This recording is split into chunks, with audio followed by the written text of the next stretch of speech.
ക്വസ്റ്റ്യൻ്റെ from Thiruvananthapuram. ഇന്ന് നമ്മൾ ചെയ്യാൻ പോകുന്നത് ഈ ക്വസ്റ്റ്യൻ ആണ്. ഞാൻ ക്വസ്റ്റ്യൻ വായിക്കാം. A bus started from Delhi to Dehradun at 10:15 a.m. It takes 6 hours 30 minutes for journey. So what time will the bus reach Dehradun? So ഇവിടെ ഒരു ബസ് ഡൽഹിയിൽ നിന്നും ഡെറാഡൂണിലേക്ക് പോകാൻ ഡൽഹിയിൽ നിന്നും സ്റ്റാർട്ട് ചെയ്തത് 10:15 a.m. ലാണ്. അത് ഡെറാഡൂണിലെത്താൻ 6 hours 30 minutes എടുത്തു. സോ അങ്ങനെയാണെങ്കിൽ ഡൽഹിയിലെത്തിയപ്പോൾ ആ ടൈം എത്രയായിരിക്കും എന്നാണ് ഇവിടെ ക്വസ്റ്റ്യൻ ചോദിച്ചിരിക്കുന്നത്. സോ ഇവിടെ 6 hours എന്നാണ് കൊടുത്തിരിക്കുന്നത്. സോ നമുക്ക് ഇവിടെ നിന്ന് 6 hours ഇവിടെ 6 hours എന്നാണ് നമുക്ക് ഇവിടെ കൊടുത്തിരിക്കുന്നത്. So 10:15 a.m. 11:15 a.m. 12:15 a.m. 1:15 a.m. 2:15 a.m. 2:15 p.m.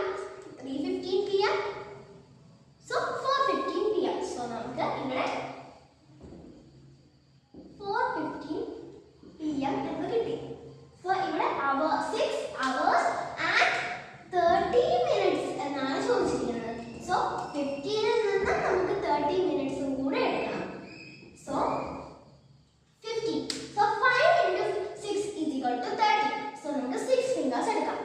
15, 20, 25, 30, 35, 40, 45. So നമ്മുടെ 45. So നമ്മുടെ answer is equal to